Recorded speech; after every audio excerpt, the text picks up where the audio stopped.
имало цар, който трябвало да разчисти сметките с слугите си.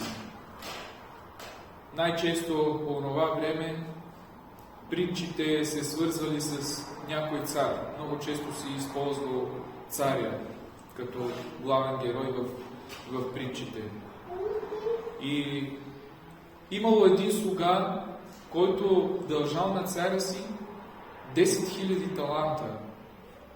А това се равнява на много злато. И дълга бил толкова голям, че той нямало как да го изплати, дори цял живот да работи.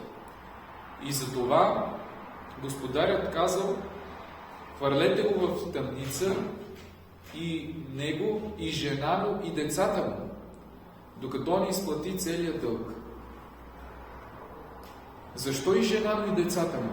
Каква вина имат те? Те нямат вина, разбира се.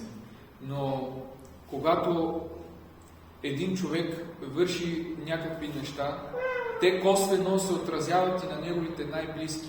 И то отговорен и за тях. И виждаме как още в древност, според Мойсеевия закон, който не може да плати, плащат за това нещо неговите най-близки. Те изплащат дълга. Така и в обществото. Някой, ако има дългове, примерно е теглил заем, най-близките, роднините, изплащат заема на този, който не може да плати. Неговите поръчители, ако не могат и поръчителите, неговите наследници, неговите най-близки. Това са духовни и човешки закони.